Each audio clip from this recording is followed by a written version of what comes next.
இன்றைய தினத்தில் பல்வேறு முக்கிய செய்திகளை விரிவாக பார்க்கவிருக்கிறோம். பதாகை விழுந்து இளம்பெண் சுபஸ்ரீ உயிரிழந்த நிலையில் சரமாரியாக கேள்விகளை எழுப்பியிருக்கிறது சென்னை உயர்நீதிமன்றம். அலட்சியமாக இருந்த அதிகாரிகள் மீது ஒழுங்கு நடவடிக்கை எடுக்கவும் நீதிமன்றம் உத்தரவிட்டுள்ளது.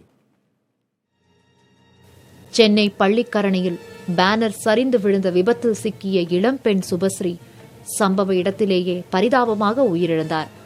அதிமுக பிரமுகரின் இல்ல திருமண விழாவுக்கு சாலையின் நடுவே வைக்கப்பட்ட பதாகையே இந்த கோர விபத்துக்கு காரணம். விபத்து தொடர்பான வழக்கு நீதிபதிகள் எம் சத்யநாராயணன், என் சேஷசாயி முன்னிலையில் விசாரணைக்கு வந்தது. சம்பவம் தொடர்பாக வழக்கறிஞர்களின் வாதங்களை கேட்டறிந்த நீதிபதிகள் பேனர் வைப்பதை தடுப்பது குறித்து ஏராளமான உத்தரவுகளை பிறப்பித்தும் எந்த பலனும் இல்லை என ஆதங்கத்தை வெளிப்படுத்தினர். பேனர் விவகாரத்தில் நீதிமன்ற உத்தரவை பின்பற்றாமல் ஆளும் கட்சியும் விதிமீறுவதாக சாடிய நீதிபதிகள், இன்னும் எத்தனை அப்பாவிகளின் ரத்தத்தை கொண்டு சாலையை சுத்தப்படுத்த போகிறீர்கள் என காட்டமாக கேள்வி எழுப்பினர். சுபஸ்ரீ குடும்பத்திற்கு 5 லட்சம் ரூபாயை இடைக்கால இழப்பீடாக வழங்க உத்தரவிட்ட நீதிபதிகள், இந்த விபத்து தொடர்பான விசாரணையை சென்னை பெருநகர காவல் ஆணையர் கண்காணிக்க வேண்டும் என தெரிவித்துள்ளார்.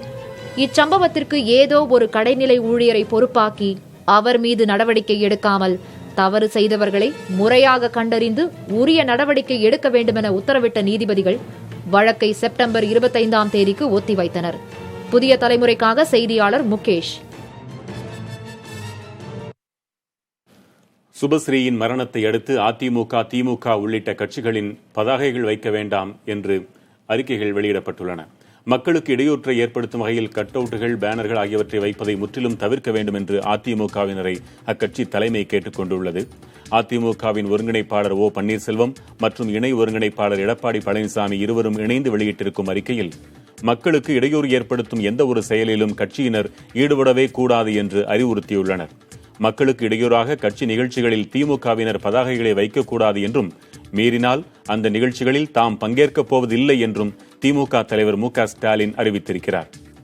சாலைகளிலும் தெருக்களிலும் நெடுகிலும் பதாகைகளை வைப்பதை ஒருபோதும் ஏற்றுக்கொள்ள முடியாது எனவும் தனது அறிக்கையில் ஸ்டாலின் கூறியுள்ளார். அம்மா மக்கள் முன்னேற்றக் கழக பொதுச் செயலாளர் டிடிவி தினகரனும் பதாகைகளை வைக்கக்கூடாது என்று கட்சியினரை கேட்டுக் கொண்டிருக்கிறார். இடையூறு ஏற்படுத்தும் வகையில் விதிமுறைகளை மீறி பதாகைகளை வைக்கும் நபர்கள் மீது நடவடிக்கை எடுக்க வேண்டும் என்று மார்க்சிஸ்ட் கம்யூனிஸ்ட் கட்சியின் மாநில செயலாளர் கே பாலகிருஷ்ணன் வலியுறுத்தியுள்ளார். மக்களுக்கு இடையூறாக எக்காலத்திலும் பதாகைகளை வைக்க மாட்டோம் என உறுதியேற்பதாக நாம் தமிழர் கட்சியின் தலைமை ஒருங்கிணைப்பாளர் சீமான் தெரிவித்திருக்கிறார். தமிழ் மாநில காங்கிரஸ் கட்சியினர் விதிகளுக்கு உட்பட்டு விளம்பரங்கள் செய்ய வேண்டும் என்று அக்கட்சித் தலைவர் ஜி கே வாசன் அறிவுறுத்தியுள்ளார்.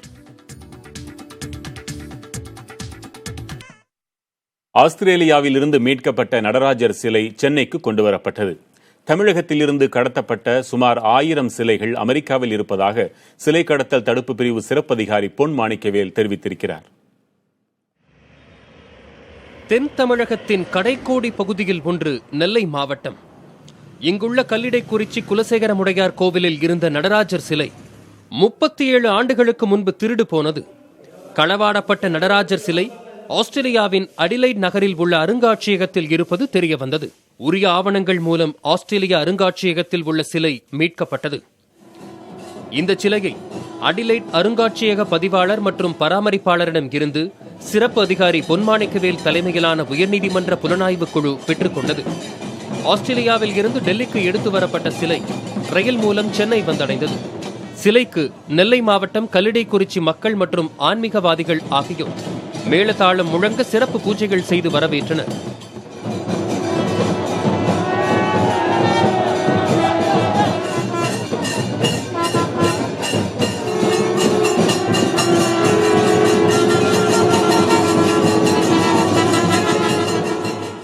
அதனைத் தொடர்ந்து செய்தியாளர்களிடம் பேசிய பொன்மாணிக்கவேல், தமிழகத்தில் இருந்து கடத்தப்பட்ட சுமார் 1000 சிலைகள் அமெரிக்காவில் உள்ளதாகவும், அதிகாரிகள் ஒத்துழைத்தால் மளமளவென சிலைகள் தமிழகத்திற்கு கொண்டு வரப்படும் எனவும் தெரிவித்தார்.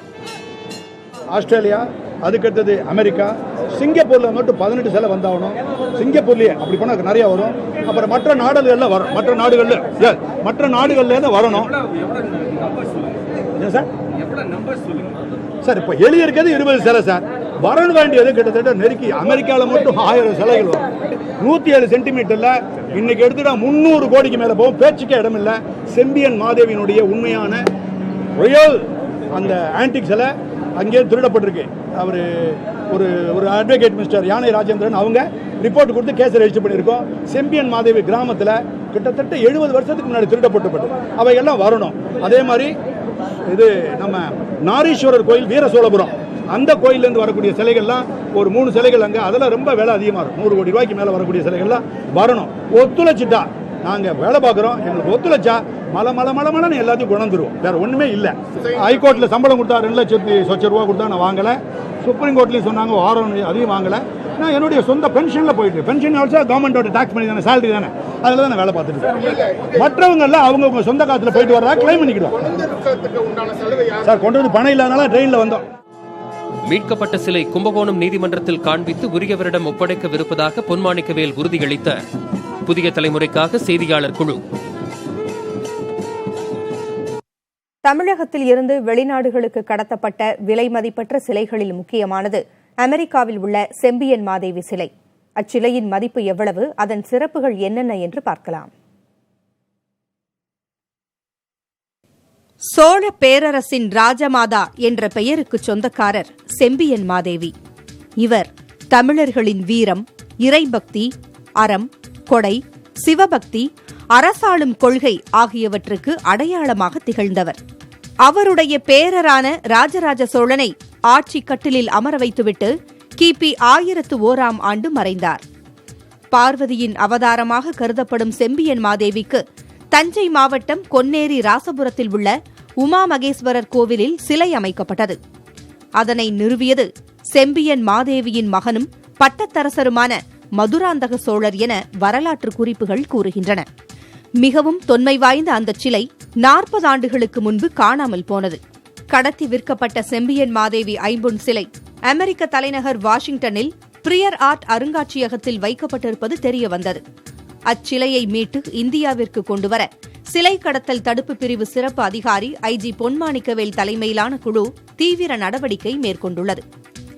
சோழ பேரரசியான செம்பியன் மாதேவியின் ஐம்பொன் சிலையின் மதிப்பு 100 கோடி ரூபாய் வரை இருக்கும் என்று கணக்கிடப்பட்டுள்ளது. ஆனால் இதன் மதிப்பு சுமார் 300 கோடி ரூபாய் இருக்கும் என்றும் சிலர் கூறுகின்றனர். இதனால் செம்பியன் மாதேவி சிலையை அமெரிக்காவில் இருந்து மீட்டு விரைவில் தமிழகத்திற்கு கொண்டுவர வேண்டும் என்பது அனைவரின் எதிர்பார்ப்பாக உள்ளது. பூமிக்கும் சந்திரனுக்கும் இடையே கடந்து செல்லும் 2 விண்கற்கள் குறித்த விவரங்களை முப்பரிமாண வரைகலையில் தருகிறார் செய்தியாளர் ரமேஷ். சூரிய குடும்பத்தில் மேற்புறத்திலிருந்து பார்த்தா இப்படிதான் தெரியும். இதுல கோள்களும் பூமி சிறுங்கோள்கள் எல்லாம் சுத்தி வருது. இந்த நிலையில ஒரு குறுங்கோள் நாளை காலையில பூமிக்கு அருகில் வருது. அந்த கோளுடைய நீளம் பார்த்தீங்கன்னா நீளம் 120 மீட்டர் நீளமும் அகலமும் பார்த்தீங்கன்னா கிட்டத்தட்ட 260 மீட்டர் அகலமும் இது போன்ற ஒரு சிறிய பாறாங்கல் சைஸ்ல பக்கத்தில் வருது. அது எப்போ வருதுன்னு பார்த்தீங்கன்னா நாளை காலை 9 மணி 12 நிமிடங்களுக்கு பூமிக்கு அருகில் வருகிறது. அந்த கிலோமீட்டர் பூமிக்கும் அந்த குறுங்கோளுக்கும் இருக்கக்கூடிய டிஃபரன்ஸ் பார்த்தீங்கன்னா 56 லட்சம் கிலோமீட்டர். ஆனால் இது இருக்கிற மற்ற குறுங்கோளை காட்டிலும் இது பக்கத்தில் வருதா சொல்றாங்க. அது மட்டும் இல்லாமல் மற்றொரு கோள் அதனுடைய நீளம் பார்த்தீங்கன்னு சொன்னால் இது அதை காட்டிலும் கொஞ்சம் பெருசு. 290 மீட்டர் நீளமும் 650 மீட்டர் அகலமும் கொண்ட ஒரு பெரிய பாறாங்கல் பூமியை நோக்கி வருது. இது ஞாயிற்றுக்கிழமை காலை 5 மணிக்கு பக்கத்தில் வருகிறது. இதனுடைய டிஸ்டன்ஸும் கிட்டத்தட்ட 56 லட்சம் கிலோமீட்டராக பூமிக்கும் இந்த குறுங்கோளுக்கும் இடையில இருப்பதாக சொல்லப்படுகிறது. ஏன் இதை உன்னிப்பா கவனிக்கிறார்கள் என்று சொன்னால் இது பூமிக்கு மிக அருகில் வருகிறது. இங்கு இருக்கக்கூடிய எல்லா குறுங்கோள்களும் பூமியில் இருக்கக்கூடிய விண்வெளி ஆய்வு மையங்களால தொடர்ச்சியாக கண்காணிக்கப்பட்டு வருகிறது. இதை நாசா விஞ்ஞானிகள் பெரிய டெலஸ்கோப் மூலமாக அதனுடைய நகர்வுகளை பார்த்துட்டு வராங்க. அதை வச்சுதான் இது பூமிக்கு மிக அருகில் வருதுன்னு சொல்லியிருக்காங்க. பல குறுங்கோள்கள் பல காலகட்டங்களில் பூமியின் மீது விழுந்து சேதாரத்தையும் ஏற்படுத்தி இருக்கிறது. அதற்கு உதாரணங்கள் இருக்கின்றன. இது பூமியில மோதுமா அப்படின்ற ஒரு கேள்வியை கேட்டோம்னா அதற்கான பதிலை இப்போதைக்கு சொல்ல முடியாது என்று நாசா தன்னுடைய ட்விட்டர் பக்கத்தில் போட்டிருக்காங்க. இதுதான் இந்த குறுங்கோள்கள் குறித்த விவரமா இருக்கிறது.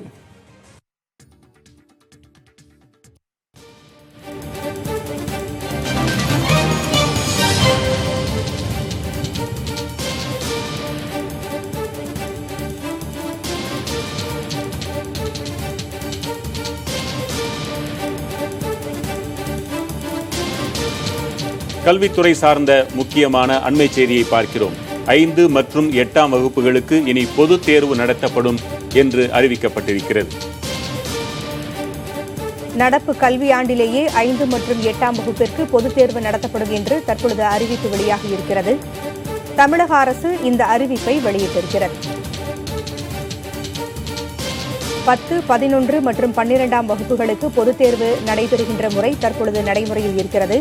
இந்த நிலையில் நடப்பு கல்வியாண்டில் இருந்து 5 மற்றும் 8ஆம் வகுப்புகளுக்கும் பொதுத் தேர்வு நடத்தப்படும் என்று தமிழக அரசு அறிவித்திருக்கிறது. மத்திய அரசின் அறிவுறுத்தலின்படி தமிழகத்தில் 5 மற்றும் 8ஆம் வகுப்புகளுக்கு பொதுத் தேர்வு இந்த ஆண்டே நடத்தப்படும் என்று பள்ளிக்கல்வித்துறை இயக்குநரகம் அறிவித்துள்ளது என்ற செய்திகளை நாம் இவ்வாண்டின் முதலிலேயே ஜனவரி, பிப்ரவரி மாதங்களிலேயே நாம் பார்த்தோம். அதன் தொடர்ச்சியாக தற்பொழுது வந்திருக்கக்கூடிய அறிவிப்பை நாம் பார்க்கிறோம். நடப்பு கல்வியாண்டில் 5 மற்றும் 8ஆம் வகுப்புக்கு பொதுத் தேர்வு நடத்தப்படும் என்று தமிழக அரசு அறிவித்திருக்கிறது. பொதுத் தேர்வு நடத்தப்படுவதால் இருக்கக்கூடிய சாதக பாதகங்கள் என்ன என்ற விவாதங்கள் ஏற்கனவே அரங்கேறிக் கொண்டிருக்கின்றன. இந்நிலையில் இந்த அறிவிப்பு வெளியாகியிருக்கிறது. செய்தியாளர் அபிநயா கூடுதல் விவரங்களை தர காத்திருக்கிறார். அபிநயா, கூறுங்கள். வெங்கட பிரகாஷ், 5 மற்றும் 8ஆம் வகுப்பு மாணவர்களுக்கான பொதுத் தேர்வை கொண்டு வர வேண்டும் என மத்திய அரசு இதற்கு முன்பாக ஒரு விஷயத்தை தெரிவித்திருந்தது. ஆனால் அதை வைக்கலாமா என்ற ஒரு முடிவை அந்தந்த மாநில அரசுகள் எடுத்துக்கொள்ளலாம் என்று மத்திய அரசு தெரிவித்த போது கூறியிருந்தது. அந்த சமயத்தில் தமிழக அரசிடம் இது குறித்து விளக்கம் கேட்டிருந்த போது தமிழக அரசு இது குறித்து முடிவுகள் எதுவும் எடுக்கப்படவில்லை, இறுதி முடிவுகள் அமைச்சரவை கூடி எடுத்த பிறகு அது குறித்த அறிவிப்பு வெளியாகும் என்றுதான் பள்ளிக்கல்வித்துறை அமைச்சர் தெரிவித்திருந்தார். தற்போது அதற்கான அரசாணையை பள்ளிக்கல்வித்துறை வெளியிட்டிருக்கிறது. அதில் மத்திய அரசு இப்படியான ஒரு விஷயத்தை 2019ஆம் ஆண்டு மார்ச் 1ஆம் தேதியிலிருந்தே அமல்படுத்த வேண்டும் என கூறி அதற்கான அரசிதழில் மாற்றத்தை ஏற்படுத்தி வெளியிட்டிருக்கிறது. எனவே அதன் அடிப்படையில் பொதுத் தேர்வை நடத்துவதற்கான அனுமதி கோரி தொடக்க கல்வி இயக்குநர் கேட்டிருக்கிறார். அதன் அடிப்படையில் பொதுத் தேர்வை 5 மற்றும் 8ஆம் வகுப்பு மாணவர்களுக்கு நிகழ்வாண்டிலே 2019-20 கல்வியாண்டிலேயே நடத்திட பள்ளிக்கல்வித்துறை அனுமதி அளிப்பதாக அரசாணை வெளியிட்டிருக்கிறது. இதில் முக்கியமான மற்றொரு விஷயம் என்னவென்றால், அந்த தேர்ச்சி, அந்த மதிப்பெண், இந்த பொதுத் தேர்வின் மதிப்பெண்களின் அடிப்படையில் அடுத்த 3 ஆண்டுகளுக்கு அவர்களுடைய தேர்ச்சியை நிறுத்தி வைக்க வேண்டாம் என்ற ஒரு விஷயத்தையும் அவர்கள் முடிவு செய்திருக்கிறார்கள். இந்த பொதுத் தேர்வுக்கான அனைத்து நடவடிக்கைகளையும், பொதுத் தேர்வை நடத்துவதற்கான நடவடிக்கைகளை அந்த துறை சார்ந்த துறையினர் தொடங்கலாம் என்றும் அதற்கான அனுமதி அளித்துதான் இந்த அரசாணை தற்போது வெளியிடப்பட்டிருக்கிறது. இன்னும் சற்று தெளிவாக சொல்லுங்கள். அதாவது 1 முதல் 8ஆம் வகுப்பு வரை அனைத்து மாணவர்களையும் கட்டாயம் தேர்ச்சி பெற செய்ய வேண்டும் என்ற முறை அமலில் இருக்கிறது. அதற்கு காரணம், பல ஆண்டு காலமாகவே மாணவர் நலனில் ஆய்வுகள் மேற்கொள்ளப்பட்டு அதன் அடிப்படையாக விளைந்ததுதான் அந்த மாற்றம். இப்பொழுது மத்திய அரசின் வலியுறுத்தலால் தலைகீழ் மாற்றமாக இதற்கு கொண்டு வந்திருக்கிறார்களே. 5ஆம் வகுப்பு பொதுத் தேர்வில் ஒருவர் தோல்வியுற்றால் என்ன நிலை என்பதை தெளிவுபட சொல்லுங்கள். அதாவது வேங்கட பிரகாஷ், இதில் 2 விஷயங்களை பார்க்க வேண்டும். தொடக்க கல்வி 8ஆம் வகுப்பு வரை அந்த கட்டாய கல்வி உரிமை சட்டத்தின்படி 8ஆம் வகுப்பு வரை அந்த மாணவர்களுக்கு கட்டாய தேர்ச்சி என்பது இருக்க வேண்டும் என்று கூறப்பட்டிருக்கிறது. தற்போது வெளியிடப்பட்டிருக்கக்கூடிய அரசாணையின்படி 5 மற்றும் 8ஆம் வகுப்பு மாணவர்களுக்கு பொதுத் தேர்வு நடத்தப்பட வேண்டும். ஆனால் அது பொதுத் தேர்வாகவே இருந்தாலும் கூட அந்த தேர்வின் முடிவுகளின் அடிப்படையில் அடுத்த 3 ஆண்டுகளுக்கு அவர்களுடைய தேர்ச்சியை நிறுத்தி வைக்க வேண்டாம் என கூறியிருக்கிறார்கள். எனவே அந்த கட்டாய தேர்ச்சி என்பது தடைபடாது. ஆனால் அவர்களுக்காக நடத்தப்படும் தேர்வு தற்போது 5ஆம் வகுப்பு 8ஆம் வகுப்புகளுக்கு அந்தந்த பள்ளிகள் தான் தேர்வுகள் நடத்துகின்றன. 8ஆம் வகுப்பு தனித்தேர்வுகளாக இருந்தால்தான் அவர்களுக்கு பொதுத் தேர்வாக ESLC என்ற ஒரு தேர்வை தேர்வுத்துறை இயக்ககம் நடத்துகிறது. ஆனால் இந்த அரசாணைக்கு பிறகு 5 மற்றும் 8ஆம் வகுப்பு மாணவர்களுக்கு பொது வினாத்தாளுடன் கூடிய ஒரு தேர்வாக நடத்தப்படும் என்பதுதான் இந்த அரசாணை மூலமாக நமக்கு தெரிய வருகிறது. இதனால் கிடைக்கக்கூடிய பலன்களுக்கு என்ன வேறுபாடு என்பதை நாம் பொறுத்திருந்து பார்த்துக் கொள்ளலாம். தகவல் அளித்தமைக்கு நன்றி அபிநயா. சிதம்பரம் நடராஜர் கோவில் ஆயிரங்கால் மண்டபத்தில் தனிநபர் வீட்டு திருமண நிகழ்ச்சி ஒன்று நடத்தப்பட்டிருப்பது பெரும் சர்ச்சையை ஏற்படுத்தியுள்ளது. வரலாற்று பிழை நேர்ந்துவிட்டதாக ஆதங்கப்படுகின்றனர் ஆன்மீகவாதிகள். பூலோக கைலாயம், அப்பர், சுந்தரர், சம்பந்தர், மாணிக்க வாசகர் என 4வரால் தேவார பாடல் பெற்ற தலம். இப்படி பல சிறப்புகளை கொண்டது சிதம்பரம் நடராஜர் கோவில்.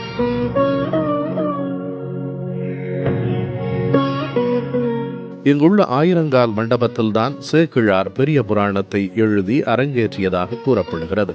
ஆடல் கடவுளான நடராஜ பெருமாள் ஆண்டுக்கு 2 முறை ஆனந்த தாண்டவமாடி பக்தர்களுக்கு அருள்பாலிக்கும் இடமும் இந்த ஆயிரங்கால் மண்டபம்தான்.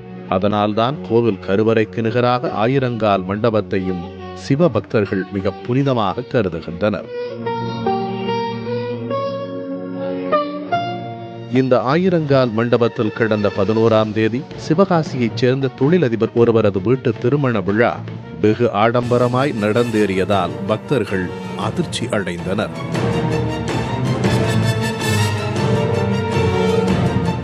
ஆணி திருமஞ்சனத்திலும் ஆருத்ரா தரிசனத்திலும் அம்பாளுடன் நடராஜர் ஆனந்த தாண்டவம் அரங்கேற்றும் ஆயிரங்கால் மண்டபத்தில் திருமண நிகழ்ச்சி நடத்துவதா என்ற ஆதங்கமும் எழுந்துள்ளது.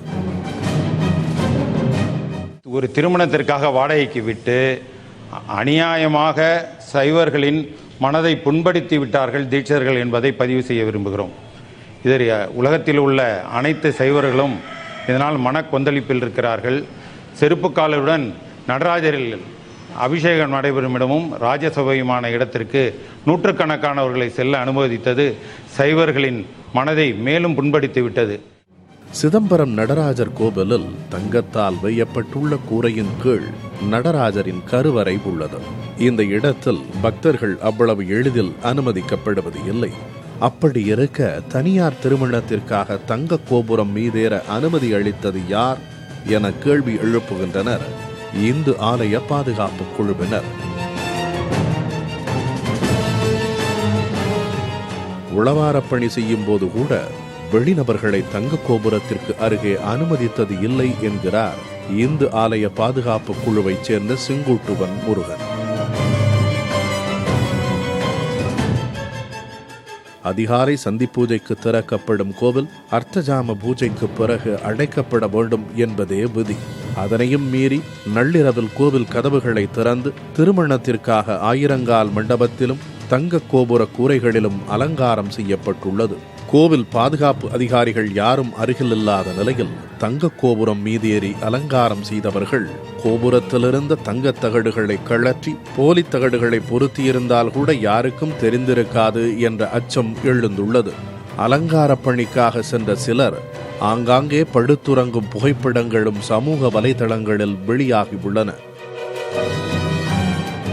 எல்லாவற்றுக்கும் மேலாக திருமணத்திற்கு வந்தவர்கள் ஆயிரங்கால் மண்டபம் வரை காலணி அணிந்து சென்றிருப்பது பக்தர்களை கொதிப்படைய செய்துள்ளது.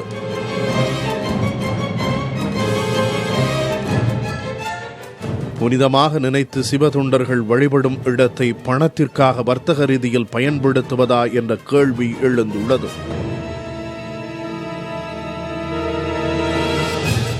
புதிய தலைமுறைக்காக செய்தியாளர் ஸ்ரீதர். சிதம்பரம் நடராஜர் கோயில் ஆயிரங்கால் மண்டபத்தில் தனியார் திருமணம் நடைபெற்றதில் எந்த உள்நோக்கமும் நிர்பந்தமும் இல்லை என கோயில் நிர்வாகி பட்டு தீட்சிதர் புதிய தலைமுறைக்கு தெரிவித்துள்ளார். திருமணத்திற்கு முதல் நாள் ஆயிரங்கால் மண்டபத்தில் நாட்டிய நிகழ்ச்சி நடைபெற்றதாகவும் அதனாலேயே மலர் அலங்காரம் செய்யப்பட்டதாகவும் அவர் தெரிவித்தார். நாட்டிய நிகழ்ச்சிக்காக செய்யப்பட்ட மலர் அலங்காரம் அப்படியே வைக்கப்பட்டிருந்ததாகவும் திருமணத்திற்காக எந்த அலங்காரமும் செய்யவில்லை என்றும் பட்டு தீட்சிதர் விளக்கமளித்திருக்கிறார். திருமணத்திற்காக முதலில் உள்பிரகாரத்தில்தான் அனுமதி வழங்கப்பட்டதாகவும் அன்றைய தினம் நடைபெற்ற குடமுழுக்கிற்கு வந்த பக்தர்களுக்கும் திருமணத்திற்கு வந்தவர்களுக்கும் இடையூறு ஏற்பட்டுவிடக்கூடாது என்பதற்காகவே ஆயிரங்கால் மண்டபத்தில் திருமணம் நடத்த அனுமதி வழங்கப்பட்டதாகவும் கூறப்பட்டுள்ளது. இதில் உள்நோக்கமோ நிர்பந்தமோ இல்லை என்றும் இனி இதுபோன்று நடைபெறாது என்றும் பட்டு தீட்சிதர் தெரிவித்துள்ளார். தமிழகத்தில் புதிதாக அறிவிக்கப்பட்டுள்ள மாவட்டங்களின் எல்லைகளை நிர்ணயிப்பது தொடர்பான ஆலோசனைக் கூட்டம் தலைமைச் செயலகத்தில் முதலமைச்சர் எடப்பாடி பழனிசாமி தலைமையில் நடைபெற்றது. வருவாய்த்துறை அமைச்சர் ஆர் பி உதயகுமார், புதிய மாவட்டங்களின் சிறப்பு அதிகாரிகள் ஆகியோர் கலந்து கொண்ட இந்த கூட்டத்தில் எல்லை வரையறை பற்றி விரிவாக ஆலோசிக்கப்பட்டதாக தெரிகிறது. நெல்லை மாவட்டம் 2ஆகவும் காஞ்சிபுரம் மாவட்டம் 2ஆகவும் பிரிக்கப்பட்டுள்ளது. இதேபோல வேலூர் மாவட்டம் 3ஆக பிரிக்கப்பட்டிருக்கிறது. இந்நிலையில் புதிய மாவட்டங்களின் எல்லை குறித்து முதலமைச்சர் ஆலோசித்துள்ளார். மாமல்லபுரத்தில் பிரதமர் நரேந்திர மோடி சீன அதிபர் ஷி ஜின்பிங் சந்திப்பு நடைபெறும் நிலையில் பாதுகாப்பு குறித்து சென்னையில் தலைமைச் செயலர் சண்முகம் தலைமையில் ஆலோசனை நடைபெற்றது. இந்தியா சீனா இடையிலான அதிகாரப்பூர்வமற்ற மாநாடு சென்னை அருகே மாமல்லபுரத்தில் அடுத்த மாதம் 11ஆம் தேதி முதல் 3 நாட்கள் நடைபெறுகிறது. இதில் சீன அதிபர் ஷி ஜின்பிங், பிரதமர் நரேந்திர மோடி ஆகியோர் பங்கேற்று பல்வேறு விஷயங்கள் குறித்து விவாதிக்கின்றனர். இந்த மாநாட்டுக்கு வழங்க வேண்டிய பாதுகாப்பு குறித்து சென்னையில் தலைமைச் செயலர் சண்முகம் தலைமையில் ஆலோசனை நடைபெற்றது. இதில் வெளியுறவுத்துறை அதிகாரிகள், பிரதமரின் பாதுகாப்பு அலுவலர்கள், உள்துறை செயலர் நிரஞ்சன் மார்டி, டிஜிபி திரிபாதி, சென்னை மாநகர காவல் ஆணையர் விஸ்வநாதன் உள்ளிட்டோர் கலந்து கொண்டனர். சேலம் அருகே ஏரி உடைந்து ஊருக்குள் தண்ணீர் புகுந்ததில் பல லட்சம் ரூபாய் இழப்பு ஏற்பட்டிருப்பதாக விசைத்தறி நெசவாளர்கள் வேதனை தெரிவிக்கின்றனர். தொடர் மழை காரணமாக சேலம் மாவட்டம் இளம்பிள்ளை பகுதியில் வியாழனன்று மாலை ஏரி உடைந்து வெள்ளம் ஊருக்குள் புகுந்தது. கனமழை காரணமாக தண்ணீர் வீட்டிற்குள் வருவதாக குடியிருப்பு வாசிகள் நினைத்திருந்த வேளையில் தண்ணீர் வரத்து படிப்படியாக அதிகரிக்க தொடங்கியது. இதனால் அதிர்ச்சியடைந்த அப்பகுதி மக்கள் உடைமைகளை விட்டுவிட்டு உயிர் பிழைத்தால் போதுமென வீடுகளில் இருந்து வெளியேறினர். இளம்பிள்ளை ஏரி உடைந்து பெருமாகவுண்டம்பட்டி பகுதியில் 300க்கும் மேற்பட்ட வீடுகளில் தண்ணீர் சூழ்ந்து அப்பகுதியே தீவு போல் காட்சியளித்தது.